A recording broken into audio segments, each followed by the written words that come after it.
Wa nasta'inu, dan senantiasa kita meminta pertolongan kepada Allah Subhanahu wa taala. Tempat sebaik-baik meminta pertolongan jamaah sekalian. Tempat sebaik-baik berharap. Berharap kita kepada manusia, Pak, pasti dikecewakan. Dekat bagaimanapun kita dengan seseorang pasti punya potensi untuk mengecewakan, dan pasti kita pernah merasakan di dalam hidup kita, pengalaman hidup kita, sedekat-dekatnya sama orang pasti tetap bisa juga mengecewakan kita. Kita berharap kepada manusia dikecewakan pastinya. Berharap kepada jabatan-jabatan juga akan ada yang menggantikan. Belum lagi orang turun dari jabatannya, sudah ada yang siap menggantikan, bahkan merebut jabatannya, bahasa gitu.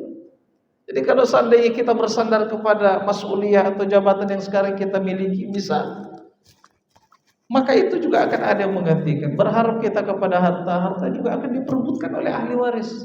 Maka sebaik-baik kemudian nasta'inu, meminta pertolongan kepada Allah Subhanahu wa taala yang tidak pernah akan mengecewakan hambanya. May yahdihillahu wa nastaghfiru, dan tidak lupa kemudian kita memohon ampun kepada Allah Subhanahu wa taala yang senantiasa memberikan ampunan kepada hambanya daripada maksiat yang kita lakukan, daripada dosa kesalahan yang kita kerjakan. Dan jamaah ini dimuliakan Allah Subhanahu wa taala, saking ampunnya, saking maha pengampunnya Allah Subhanahu wa taala, dalam sebuah hadis ketika itu malaikat Jibril alaihissalam menyampaikan kepada Nabi Muhammad, "Ya Muhammad, falau ra'aitani." Muhammad, kalau seandainya dulu engkau melihat diriku ketika Fir'aun laknatullah ditenggelamkan oleh Allah Subhanahu wa taala, aku masuk ke dalam dasar laut yang paling dalam. Jamaah sekalian, Bapak Ibu yang dimuliakan Allah. Ini ada ibu-ibu, Pak, atau bapak-bapak semua ini? Bapak-bapak semua. Kata malaikat Jibril, "Ya Muhammad, falau ra'aitani." Muhammad, kalau dulu kamu melihat aku ketika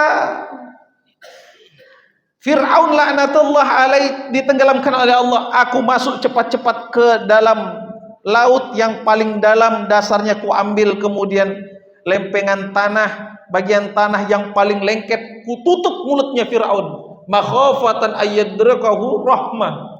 Aku takut, aku khawatir nanti Fir'aun ini dapat kasih sayang rahmat dari Allah. Maksudnya apa, Pak? Seakan-akan malaikat Jibril ini menyampaikan kepada Nabi Muhammad, kalau seandainya Fir'aun sebelum dia mati, sebelum dia tenggelam, kemudian dia mengatakan, "Amantu bi Rabbi Musa faghfirli." Saya beriman kepada Tuhannya Musa, ampunkan aku. Bisa diampunkan, Pak. Fir'aun baik, luar biasa. Bukan cuma syirik, banyaknya dosanya. Membunuh iya, mengejar nabinya Allah iya, zalim luar biasa.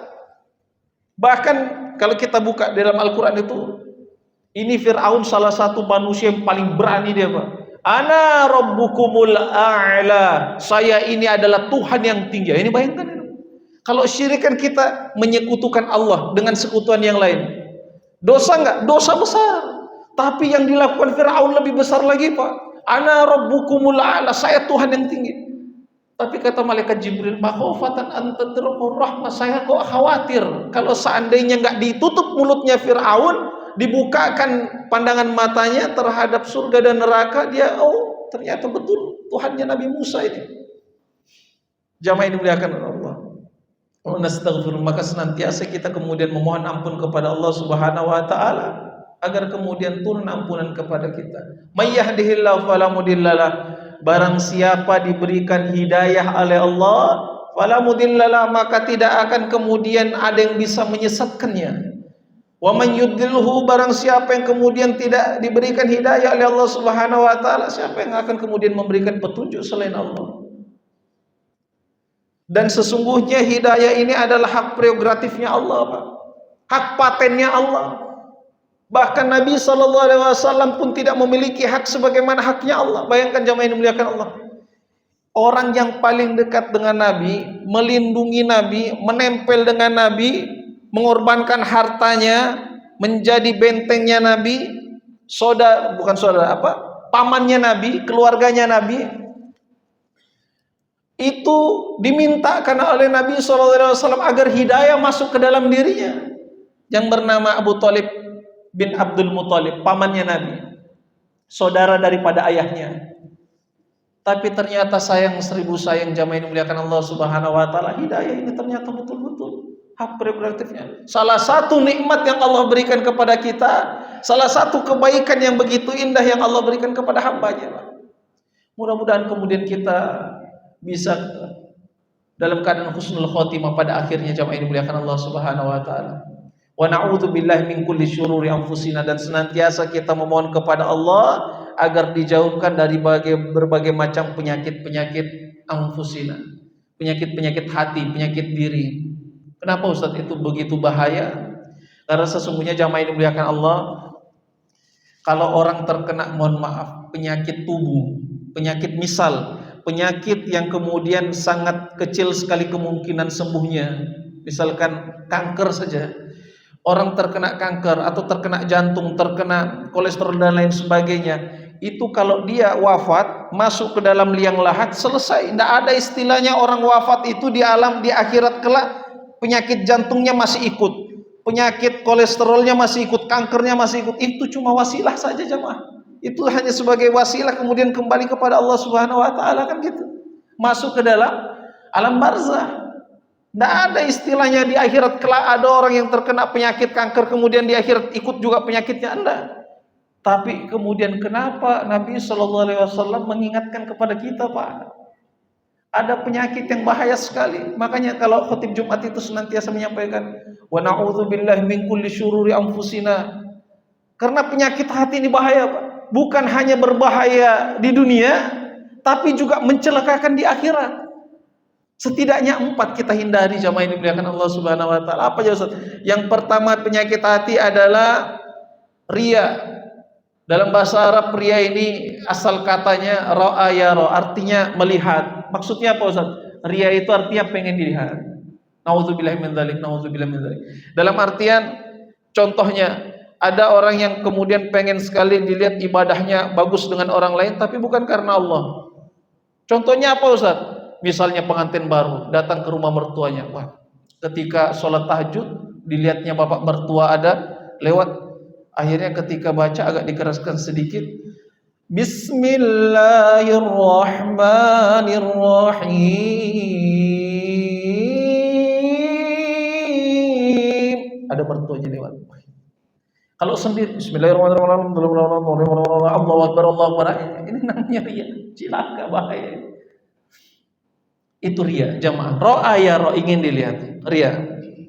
Kemudian penyakit hati yang kedua adalah ujub.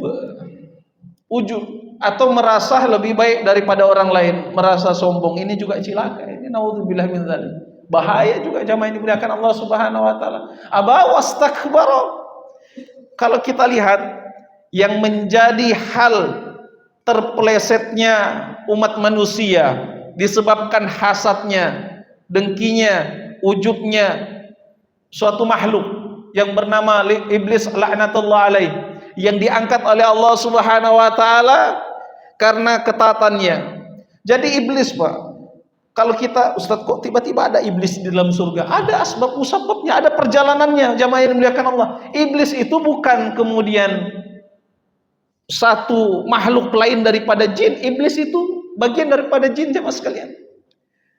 Iblis itu bagian daripada jin, sama juga jin pada umumnya. Hanya saja karena ketaatannya kepada Allah Subhanahu wa taala, akhirnya diangkat oleh Allah menuju surganya Allah Subhanahu wa taala. Jadi iblis, Pak, sujudnya kepada Allah luar biasa, zikirnya kepada Allah luar biasa, bertasbihnya kepada Allah luar biasa. Iblis itu akhirnya diangkat oleh Allah Subhanahu wa taala, kemudian diuji.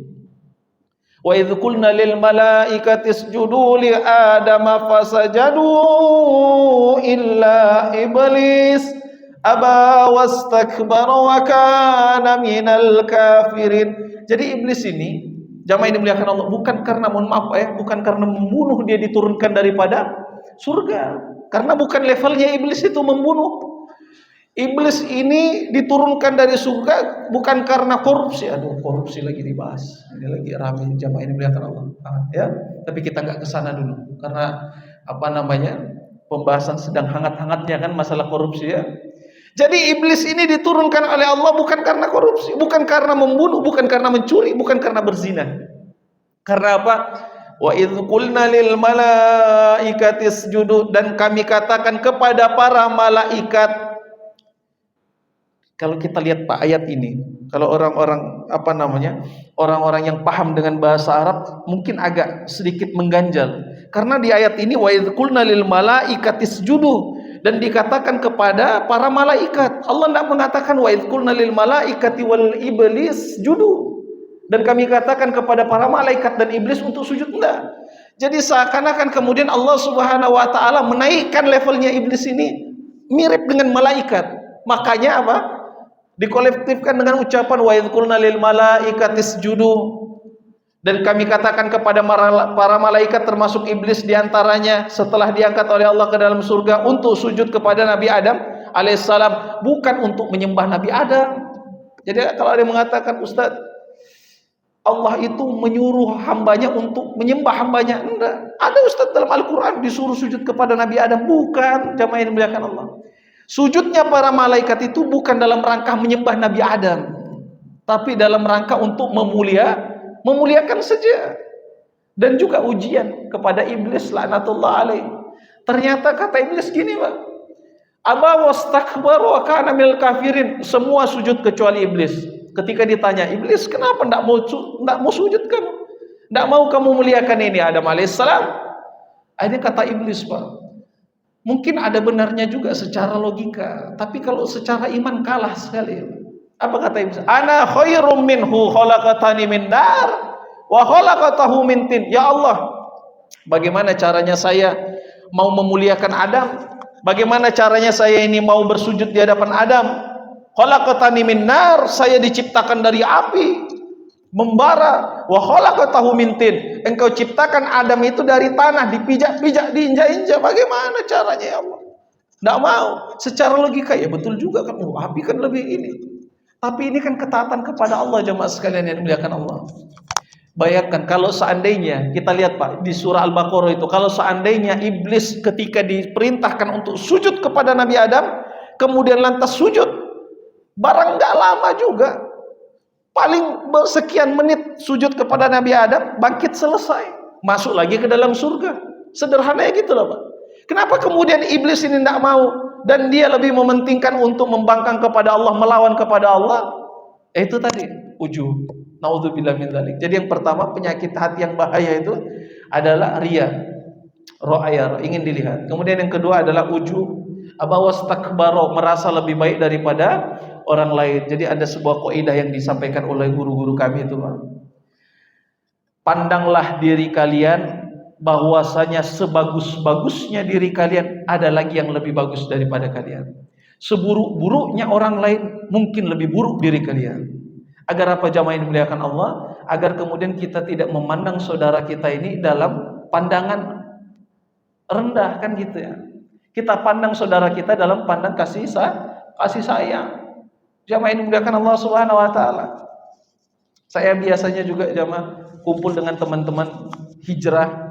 Ada yang biasa kita pengajian di daerah Batakan situ, ada yang datang Bang. Itu tangannya bertato, mata bahkan wajahnya sini penuh tato, matanya bertato. Dia bilang, Ustaz, saya kalau datang ke masjid dikira pencuri kotak amal katanya. Kenapa bisa ini bertato semua? Kira-kira saya ini masih diampunkan nggak sama Allah? Saya katakan bisa jadi saudaraku, dirimu ini yang akan pertama kali masuk surga dibandingkan saya, yang sering berbicara di atas mimbar, berbicara di hadapan orang banyak, berkhutbah, ceramah dan lain sebagainya. Bisa jadi hatimu lebih bersih daripada hati saya. Dalam artian gini jamaah yang dimuliakan Allah, ya, kita pandang orang lain lebih baik daripada kita, dan kita pandang diri kita tidak lebih baik daripada orang lain. Itu salah satu rumus agar kemudian dijauhkan daripada penyakit ujub. Naudzubillah min dzalik. Kemudian yang ketiga penyakit yang berbahaya adalah sum'ah. Apa itu sum'ah? Sami'a yasma'u.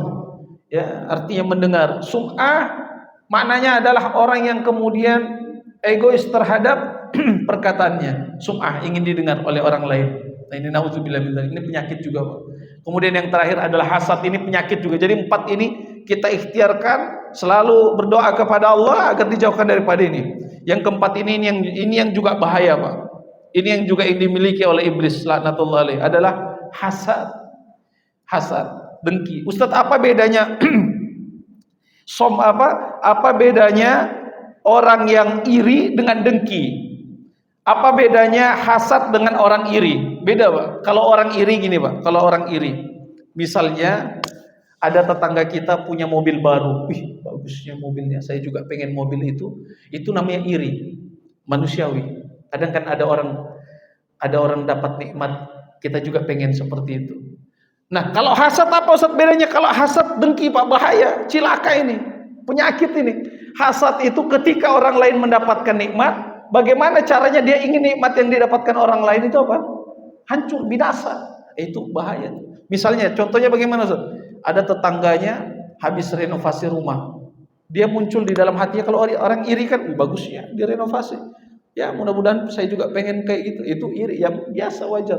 Tapi kalau hasad, ada tetangganya baru renovasi rumah lantai 2, lantai 2. Mudah-mudahan kebakaran rumahnya. Ini cilaka, Pak. Ini hasad. Ini bahaya, ini hasad ini.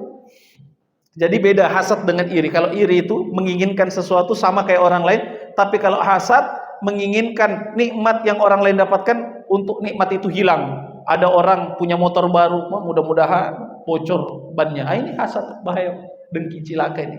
Jamaah ini muliakan Allah Subhanahu wa taala. Karena ini kalau seandainya kalah kita di dunia, Pak, dengan penyakit ini bisa cilaka kita sampai akhirat. Nauzubillah min dzalik. Makanya senantiasa kita kemudian beristighfar, memohon kemudian Allahumma ati nafsi taqwaha wa zakkaha anta khairu man zakkaha anta waliha wa anta maulaha. Ya Allah, Engkau kemudian yang senantiasa membersihkan hati, maka bersihkanlah hati kami. Itu penting sekali, jamaah yang muliakan Allah.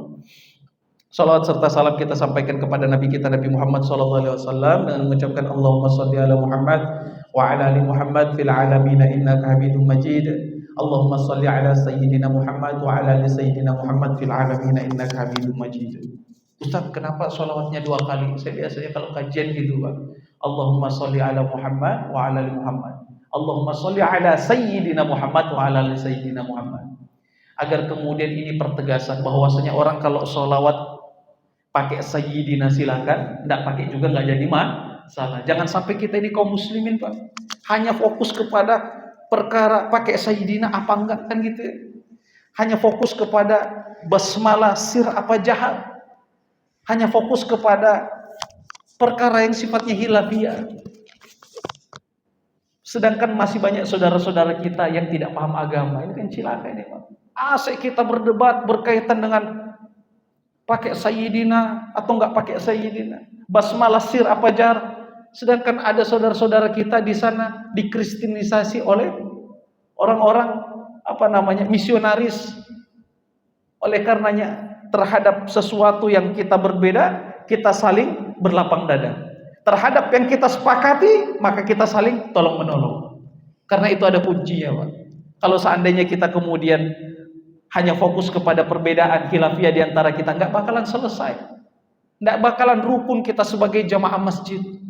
Nggak bakalan rukun kita sebagai pengurus masjid. Kalau kita fokus kepada khilafiyah, bagaimana caranya kemudian Masjid Jabalus Salam ini menjadi wasilah sebagai pemberi kebermanfaatan untuk umat? Itu kan seperti itu, Pak. Jangan sampai kemudian ada saudara-saudara kita belum bisa mengaji, belum bisa cara sholat yang baik dan benar. Kita ini fokus sebagai kaum muslimin berpikir tentang berdebat saja, berdebat perkara khilafiyah. Padahal perkara fikih itu, Pak, luas.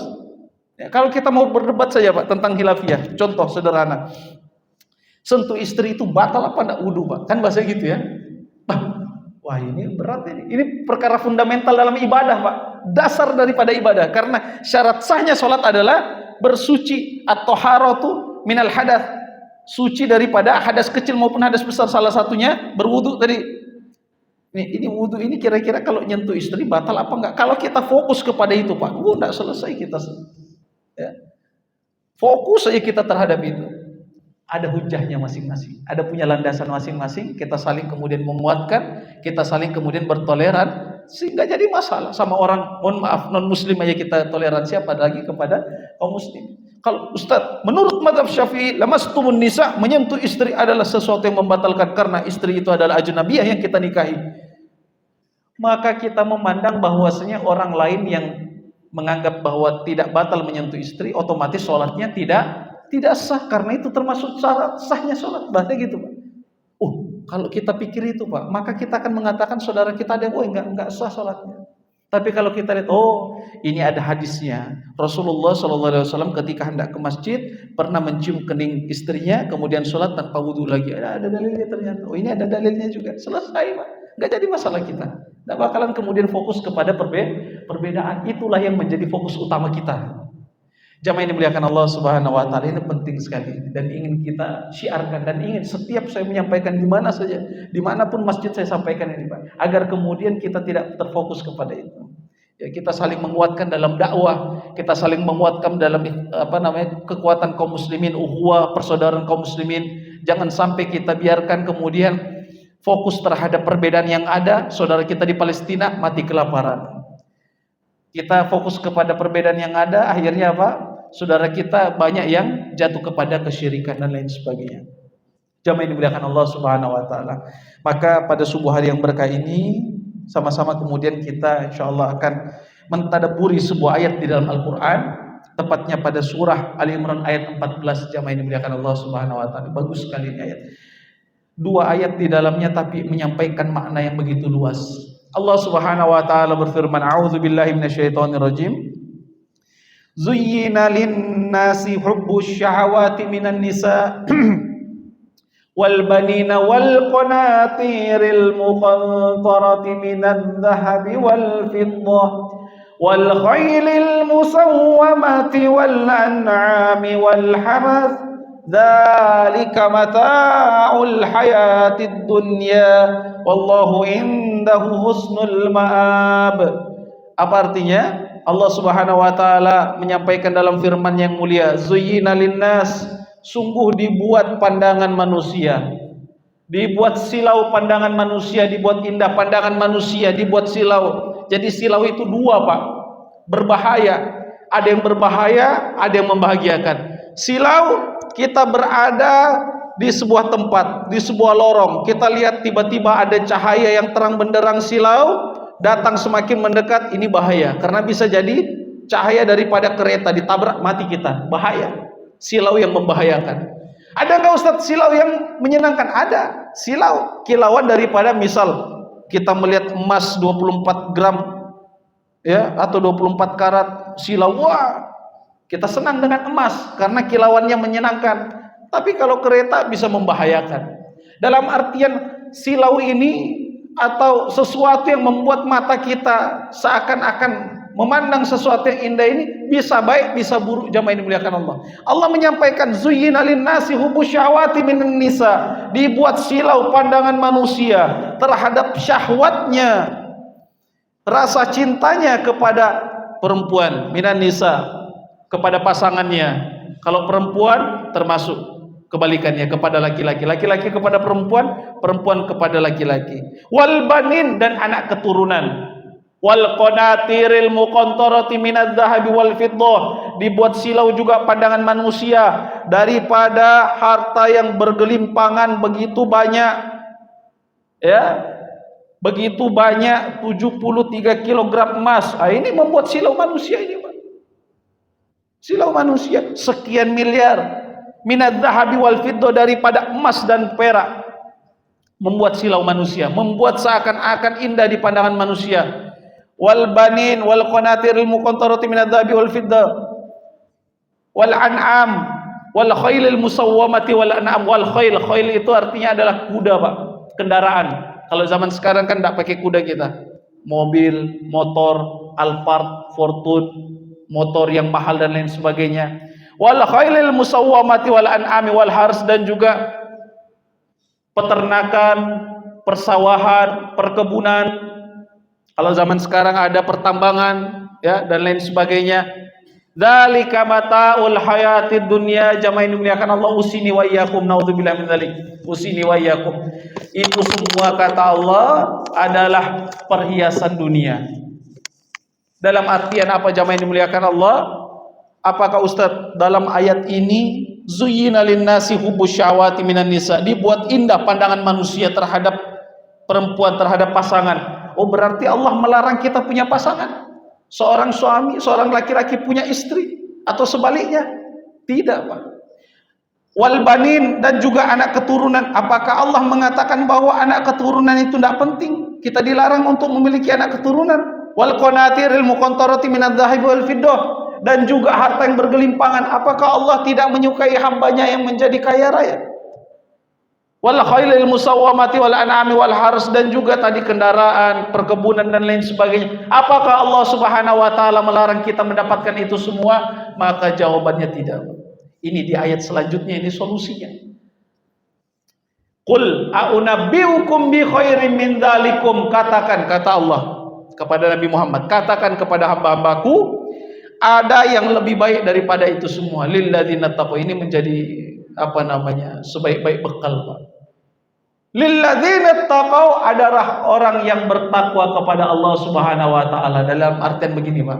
Boleh kita punya pasangan, maksudnya di ayat selanjutnya. Jadi Allah itu, Pak, kalau menurunkan sebuah ayat, nanti setelahnya misalnya ini permasalahan, nanti ayat setelahnya solusinya, jalan keluarnya. Allah katakan di ayat yang ke-14, sesungguhnya manusia dibuat indah pandangannya terhadap pasangannya, terhadap istrinya, terhadap suaminya, terhadap anaknya, harta bergelimpangan dan lain sebagainya. Tapi nggak sampai di situ, Pak. Allah berikan solusi.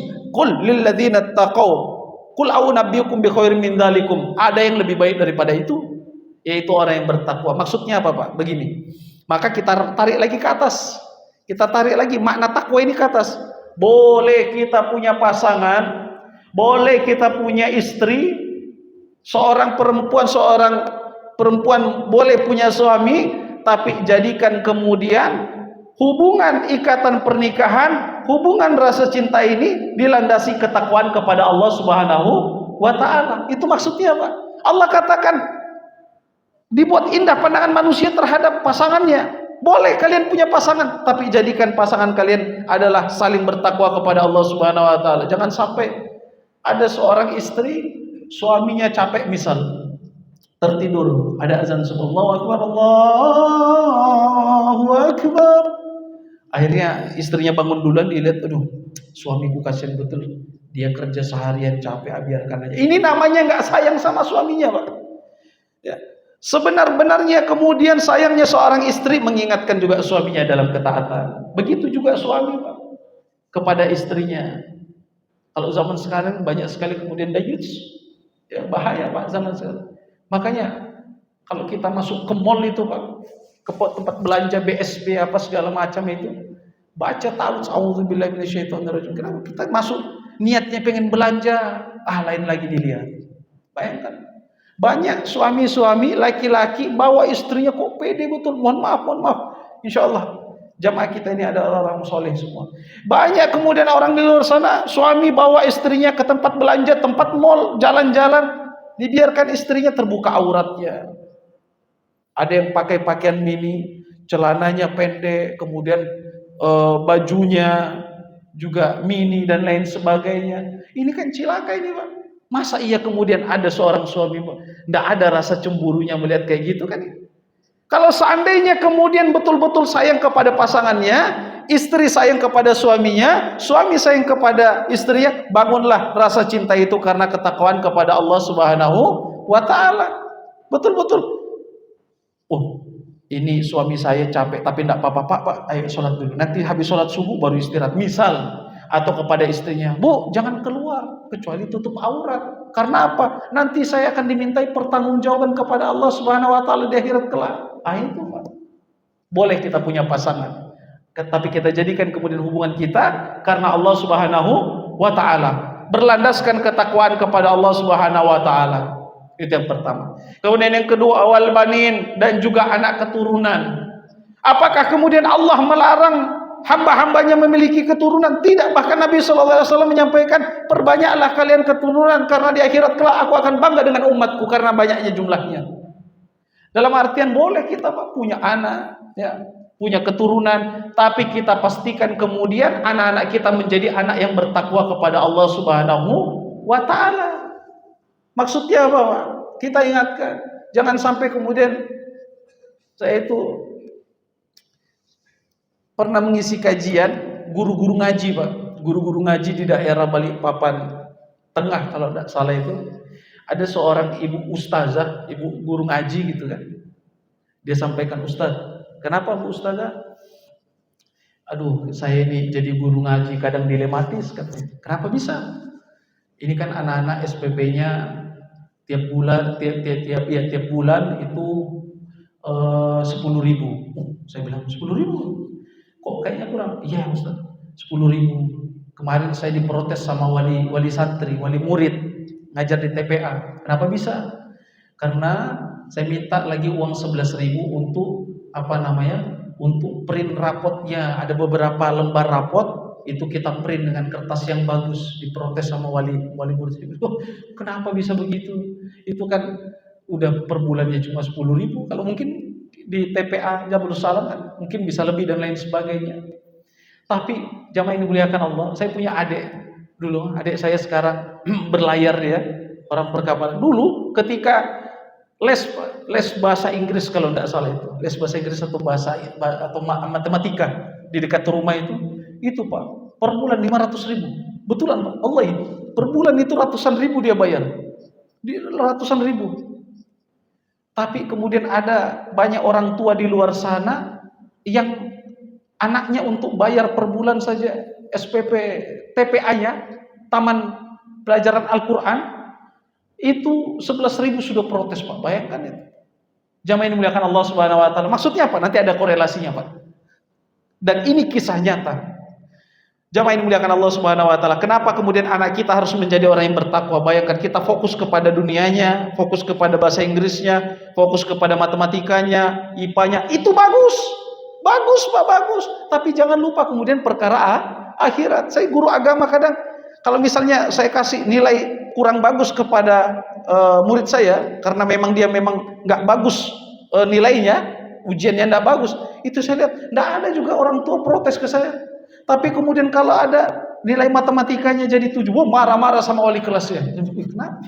Bayangkan ini jamaah yang dimuliakan Allah Subhanahu wa Ta'ala. Akhirnya kurang lebih 3 tahun yang lalu jamaah yang dimuliakan Allah, ketika saya mau berangkat kajian di daerah Kilo 8 sana, saya dihubungi oleh seseorang, telepon. Pada maghrib, Assalamualaikum Pak. Waalaikumsalam. Pak Ustaz. Iya Pak, kenapa? Ini penting katanya. Bisa nggak kesini? Oh, sebentar dulu Pak, saya masih ada jadwal kajian. Ini ngajar di Kilo 8. Ini penting betul Ustaz. Akhirnya saya begini Pak. Oke, coba jelaskan pentingnya apa, nanti saya pertimbangkan. Jadi kemarin tuh Ustaz, ada saudara kami atau sepupu kami itu seorang ibu meninggal dunia, orang yang sudah lanjut usia Pak. Ya, innalillahi wa inna ilaihi raji'un. Terus Pak gimana? Nah, anaknya itu Ustaz datang dari Samarinda, datang dari Panajam, kumpul semua di Balikpapan. Hari Senin meninggal dunia, dikuburkan malam Selasa, jadi sore Pak, meninggalnya itu sore, dikuburkan malam Selasa, kan boleh itu, boleh orang dikuburkan itu apa? Malam itu nggak jadi masalah sebenarnya. Nah, dikuburkan malam Selasa, besoknya besoknya Selasanya, ba'da zuhur, anaknya berantem Ustaz. Saya tanya, kenapa Pak, kok bisa berantem anaknya? Ini pada berantem tentang aset ibunya, karena ayahnya udah nggak ada, karena ada tanahnya di sini, rumahnya di sini, apa segala. Saya bilang, wah, jadi ini bagaimana Pak? Ini berantem, Ustaz bisa minta tolong. Datang habis Isya ini untuk memediasi. Saya bilang, Pak, jamaah yang dimuliakan Allah Subhanahu wa Ta'ala, perkara waris ini Pak, ini ngeri-ngeri sedap kadang-kadang Pak. Maksudnya apa? Orang yang ahli waris itu kadang umurnya pendek jamaah sekalian. Kenapa? Karena bahayanya banyak. Bahayanya banyak orang perkara waris tuh Pak. Bayangkan, orang lagi marah-marah, panggil kita. Saya bilang nggak bisa. Karena orang yang marah-marah mau dikasih Quran, mau dikasih hadis Nabi, nggak bakalan mempan. Pasti mental semua. Saya bilang Walaupun warisan itu kalau bisa disegerakan, saya bilang ya, mungkin cari ustadz yang lain yang yang bisa memediasi. Akhirnya pekan depannya jamaah yang dimuliakan Allah sama dihubungi lagi, Ustadz bisa nggak mediasi? Wah nggak, saya masih belum berani nih kalau orang berdebat berkaitan dengan waris, jangan dulu, saya nggak berani, cari yang lain aja. Nanti leher kita diparangi orang kan gitu Pak ya. Akhirnya jangan. 3 pekan kemudian sama Ustadz ini minta tolong, saya bilang masih jangan. Pekan keempat dihubung lagi, Ustadz minta tolong ini Ustadz, masih berantem anaknya. Wih, saya bilang sebulan full masa enggak masih berantem perkara warisan. Akhirnya saya mau tolak, teringat sebuah hadis yang dulu diajarkan oleh guru-guru kami. Bunyi hadisnya gini Pak, man su'ila an ilmin, barang siapa yang ditanya sebuah ilmu, kata Nabi SAW, fakatamahu, tapi dia enggak menyampaikan itu ilmu, maka di akhirat kelak akan diikat tangannya, kakinya dengan belenggu daripada api neraka. Akhirnya saya bilang, waduh ini serba salah juga. Akhirnya saya bilang, oh ini aman sudah insya Allah. Ya insya Allah Pak, nanti pada Isya saya ke sana di daerah kilo 5 sana. Datang pada Isya berkumpul semua anaknya Pak. Ya sudah sekian pekan ini perkara waris belum selesai. Saya datang sana, sudah. Kemudian saya duduk, baik. Saya sampaikan salam, assalamualaikum Bapak Ibu sekalian. Sebelum kita bicara tentang warisan, sebelum kita berbicara tentang hartanya almarhumah, sebagai adab kita doakan dulu. Jangan sampai kita fokus kepada harta, akhirnya apa? Akhirnya kita lupa mendoakan orang tua. Doakan dulu ibunya. Akhirnya setelah itu ya doakan, setelah didoakan, dan saya lihat ternyata itu yang bikin kaget saya Pak. Itu ketika itu beberapa tahun yang lalu, itu saya umur masih 20 sekian lah. Yang saya mediasi ini, jamaah yang dimuliakan Allah Subhanahu wa taala, orang umur 40 50. Ini jadi saya ngelihatnya, wah ini saya kira anak-anak muda kan gitu ya. Anak-anak remaja kah atau anak 20-an tahun kan gitu. Ini orang-orang yang sudah lanjut usia. Akhirnya saya sampaikan, berapa ahli warisnya? 4 Ustaz. Perinciannya 2 laki-laki, 2 perempuan. Oh, ini gampang, ini mudah aja. Baik. Ibarat kata ini ini kue lingkaran begini, kalau 2 laki-laki 2 perempuan, 1 laki-laki itu 2 kalinya perempuan, kalau 1 perempuan itu setengahnya laki-laki. Maksudnya apa? Berarti kalau kalian ada berempat, 2 laki-laki 2 perempuan, kita bagi menjadi 6 pecahan. 2/6 itu 2/6 buat laki-laki, 2/6 buat laki-laki, berarti 4/6. 1/6 buat perempuan, 1/6 buat perempuan, selesai. Jadi laki-laki dapat 2 bagian, kemudian perempuan dapat 1. Jadi semuanya 6 bagian. Jadi per 6 dia Pak. Ya, kalau kita bicara waris ini memang agak panjang dia Pak. Nah intinya akhirnya saya sampaikan gitu Pak. Ya selesai ya. Jadi ini harta dibagi. Laki-laki dapat 2 bagian, perempuan 1, 2/6, 2/6, 1/6, 1/6. Akhirnya sesuai dengan prediksi saya, angkat tangan itu salah satu anaknya. Ustaz, interupsi katanya. Kenapa Pak? Jadi tanah yang di Samarinda itu adalah, wah saya bilang nggak bisa. Ada lagi saudaranya, Ustaz, rumah yang di Panajam, oh nggak bisa. Yang namanya bagi waris itu taruh dulu di satu tempat, kemudian dileburkan, setelah itu bagi dengan cara yang adil. Nggak bisa kemudian waris kalau rumah sudah diambil, tanah ini, Ustadz ini kata mama saya, ini kata, nggak bisa. Yang namanya bagi waris kalau seandainya nggak ada pesan atau hibah daripada orang tua yang sudah meninggal sebelum beliau wafat, ya maka sesuai dengan syariat dibagi Pak. Nggak mau berantem.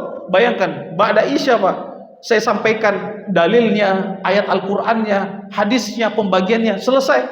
Cuma 15 menit saya menyampaikan, berantemnya sampai jam 11 malam Pak. Bayangkan akhirnya saya begini aja di ruang tamu itu. Saya lihat, oh jam 11 udah ngantuk ini. Saya kayak gitu. Mohon maaf Bapak Ibu, ada Pak Ustadz. La ilaha illallah. Bayangkan itu. Saya di situ tidak dianggap sama ini saudara-saudara berantem gara-gara warisan. Saya mohon maaf Bapak Ibu. Astagfirullahaladzim, ada Pak Ustadz. Mohon maaf Pak Ustadz. Kenapa baru minta maaf sekarang? Dari ba'da Isya sampai mau jam 11 saya mendengar kalian berkelahi.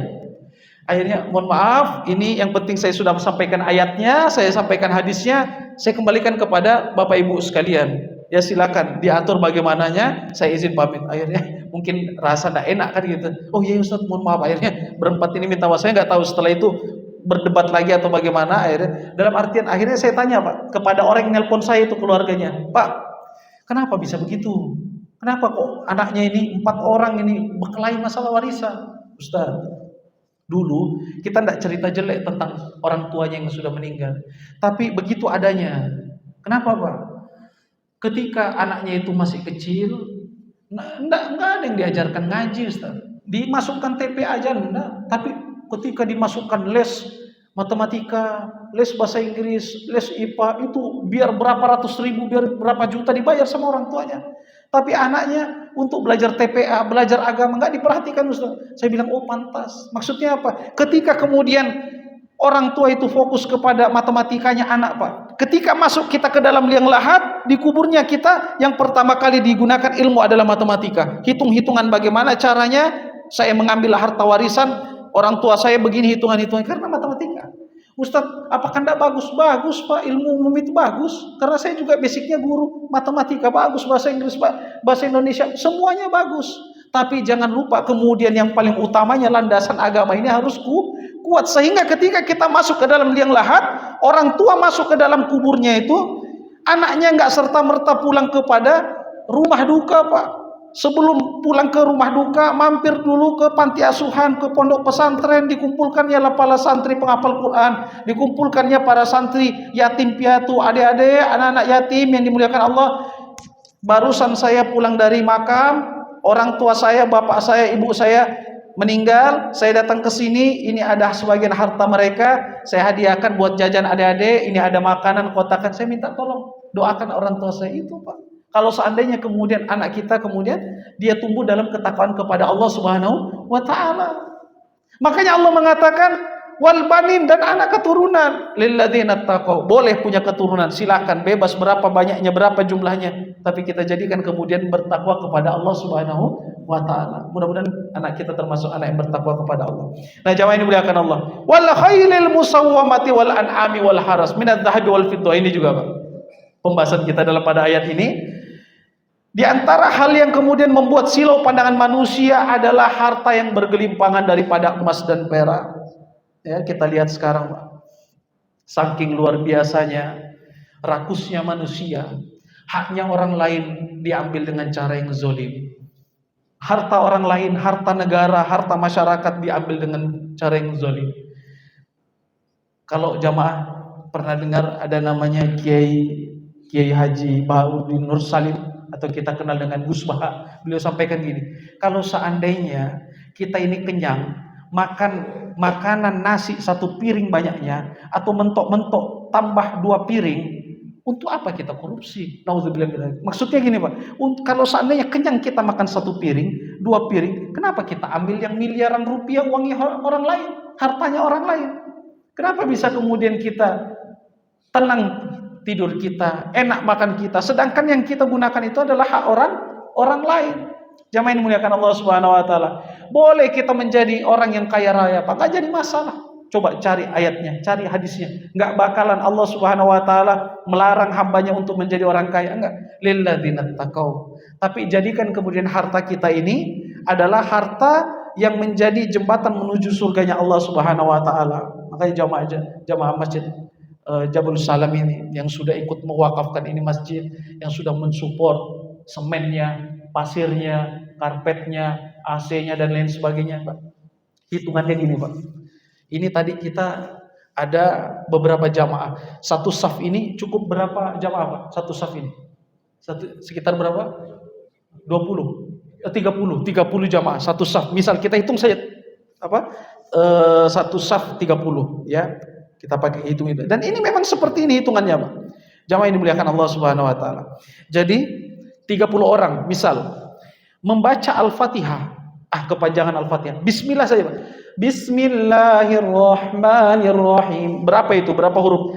Bismillah, ba, sin, mim, alif, lam, ha, alif, lam, ra, ha, ya, mim, nun, alif, lam, ra, ha, ya, mim. Bismillahirrahmanirrahim. Ada sekitar 20 huruf dalam Bismillahirrahmanirrahim. Tok Pak ya, kita nggak bicara tentang ayat yang tadi dibaca oleh Pak Imam misalnya gitu ya. Kita baca Bismillahirrahmanirrahim saja Pak, itu ada 20 huruf. Setiap huruf dalam Al-Quran itu dikali berapa Pak? 10 kebaikan. Berarti Bismillahirrahmanirrahim 20. Itu belum Alhamdulillahirabbil. Baru bismillah ya Pak. Bismillahirrahmanirrahim itu 20 huruf dikali 10 kebaikan. Sudah menjadi berapa? 200 kebaikan. Ya, 200 kebaikan.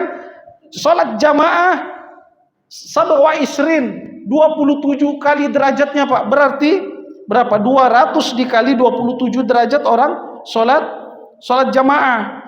Itu baru bismillah di rakaat pertama Pak. Sudah mendapatkan 5.400 kebaikan yang Allah Subhanahu wa taala berikan. Belum alhamdulillahirabbil alamin. Nah, 5.400 ini dari bismillahirrahmanirrahim di rakaat pertama untuk satu jamaah. Dikali tadi satu saf ini ada 30 orang. Kita kalikan. Enggak jadi masalah Pak. Kita hitung ya. Ada 162.000 kebaikan dalam bismillahirrahmanirrahim 30 jamaah satu saf ini. Bayangkan. Inilah mengalir pahala kebaikannya untuk jamaah sekalian, bapak-bapak yang sudah mengurusi ini masjid, yang sudah membangun ini tiang, yang sudah kemudian mewakafkan ini karpet, mewakafkan apa? Ada parfum di situ, ada dinding dan lain sebagainya. 162.000 kebaikan. Innal fajri kana masyhuda, sesungguhnya salat subuh adalah waktu yang disaksikan para malaikat berkali-kali lipat lagi, Pak. Bayangkan. Satu genggam pasir yang kemudian kita sedekahkan, kita wakafkan. Boleh Pak jadi orang kaya, enggak jadi masalah, enggak dilarang kita. Tapi jangan lupa kemudian kita jadikan kemudian harta kita ini apa? Menjadi jembatan menuju surganya Allah Subhanahu wa taala. Makanya jangan heran Pak ketika di akhirat kelak kemudian disampaikan kepada seorang hamba, sesungguhnya pahala kebaikanmu adalah salat sekian banyaknya. Sampai jam berapa kita ini? Syuruk? Udah masuk syuruk kenapa? Ya ini terakhir Pak ya, sedikit lagi. Jadi jamaah ini dimuliakan Allah Subhanahu wa taala, jangan heran, jangan kaget di akhirat kelak. Seorang hamba diberikan oleh Allah Subhanahu wa taala, ya Allah kok banyak betul ini pahala. Banyak betul, kan saya sendiri aja, salat saya juga salat 5 waktu aja. Salat sunnah sekali-sekali kok banyak betul. Ada salat tahajudnya, ada zikirnya, ada baca Qur'annya. Ini dari mana? Inilah dari segenggam tanah, segenggam pasir, segenggam semen yang engkau hadiahkan di jalan Allah Subhanahu wa taala untuk kemudian membangun rumahnya Allah Subhanahu wa taala. Jamaah ini dimuliakan Allah Subhanahu wa taala. Ini luar biasa. Boleh kita jadi orang yang kaya, kita jadikan harta kita ini sebagai jembatan menuju surganya Allah Subhanahu wa taala. Maka pada akhirnya jamaah ini dimuliakan Allah, ini waktu yang mustajab untuk berdoa, ini waktu yang baik untuk bermunajat kepada Allah Subhanahu wa taala, meminta kepada Allah setiap doa kita, setiap daripada hajat kita, semoga Allah Subhanahu wa taala kabulkan. Ala kulli niyatin shalih wa amalan mutaqabbal insyaallah. Sama-sama kita berdoa, diawali bertawassul dengan ayat Al-Qur'an, ayat Allah Subhanahu wa taala, Al-Fatihah. A'udzubillahi minasyaitonir rajim. Bismillahirrahmanirrahim. Alhamdulillahirabbil alamin. Arrahmanirrahim. Maliki yaumiddin. Iyyaka na'budu wa iyyaka nasta'in. Ihdinas siratal mustaqim, siratal ladzina an'amta 'alaihim ghairil maghdubi 'alaihim waladdallin. Amin amin. Bismillahirrahmanirrahim. Alhamdulillahirabbil alamin. Hamdan syakirin, hamdan na'imin, hamdan yu'afi ni'amahu wa yukafi mazidah. Ya Rabbana lakal hamdu kama yanbaghi li jalali wajhikal karim 'azim sultanik. Allahumma shalli ala Muhammad wa ala ali Muhammad fil alamin innaka Hamidum Majid. Allahumma ighfir lana ya Allah dzunubana wa dzunuba wali walidayna warhamhuma kama rabbawna shighara wa li jamil muslimina wal muslimat mu'minina wal mu'minat al ahya'i minhum wal amwat innaka samiun qaribun mujibud da'wat ya qadiyal hajat. Allahumma inna nas'aluka salamatan fid din wa afiatan fil jasad wa ziyadatan fil ilmi wa barakatan fil rizqi wa taubatan qabla al maut wa rahmatan indal maut wa maghfiratan ba'dal maut. Allahumma ahwin alaina ya Allah fi sakaratil maut wan najata minan nar wal afwa indal hisab. Rabbana la tuzigh qulubana ba'da idh hadaytana wa hab lana min ladunka rahmah innaka antal wahhab ya rahman ya rahim ya dzul jalali wal ikram. Ya Allah yang Maha Pengasih lagi Maha Penyayang, yang memiliki keagungan dan kemuliaan. Ya Allah, terimalah daripada setiap amal ibadah yang kami kerjakan, amal soleh yang kami lakukan. Ya Allah, daripada sholat kami, puasa kami, sedekah kami ya Allah, berzikirnya kami, bekerjanya kami, mencari nafkahnya kami dari pagi hingga petang hari ya Allah. Alirkan pahala kebaikannya untuk keluarga kami, terkhusus kedua orang tua yang masih ada maupun yang telah tiada. Ya Allah, jadikanlah duduknya kami bermajelis ilmu di Masjid Jabalus Salam ini ya Allah, setiap detiknya, setiap menitnya menjadi wasilah dihapuskan, digugurkan, diampunkan dosa-dosa kami di masa lalu, dijauhkan daripada perbuatan dosa dan maksiat di masa yang akan datang. Ya Allah, istiqomahkanlah kami dalam kebaikan, ketaatan dan ketakwaan. Mudahkanlah segala urusan kami ya Allah. Bukakanlah bagi kami semua pintu rezeki seluas-luasnya. Datangkan rezeki yang halal, yang baik, yang berkah, yang banyak sederas-derasnya min haitsu la yahtasib. Ya Allah, hadirkan kami, perjalankan kami ke Baitullah, Masjidil Haram, Masjid Nabawi untuk mengerjakan ibadah haji dan umrah. Engkau yang maha kaya, Engkau yang akan mengkayakan, Engkau yang akan mencukupkan kami. Ya Allah, dimanapun dan kapanpun Engkau wafatkan kami, dimanapun dan kapanpun Engkau cukupkan umur kami, ya Allah, hadiahkanlah dalam keadaan husnul khatimah. Jauhkan kami daripada su'ul khatimah. Rabbana atina fid dunya hasanah, ya Allah, hadiahkanlah di kehidupan dunia kami kebaikan, wa fil akhirati hasanah, hadiahkan pula di kehidupan akhirat kami kebaikan. Wa qina adzabannar, selamatkanlah diri kami, keluarga kami, sahabat kami, saudara kami, seluruh kaum muslimin dan muslimat daripada siksa neraka. Subhana rabbika rabbil izzati amma yasifun, wa salamun alal mursalin, walhamdulillahi rabbil alamin. Alhamdulillahirabbil alamin. Ma asabaka minas sanatin fa minallah. Jamaah sekalian, ilmu yang bermanfaat, kalimat yang baik itu semua datangnya dari Allah. Saya sebagai wasilah saja. Mohon wa asabaka min sayyi'atin, kekeliruan, kesalahan itu datang dari saya pribadi. Mohon ikhlas, mohon ridhonya. Syukran lillahi tamamikum. Kita cukupkan dengan membaca kafaratul majlis. Subhanakallahumma wa bihamdika asyhadu an la ilaha illa anta astaghfiruka wa atubu ilaik. Assalamualaikum warahmatullahi taala wabarakatuh.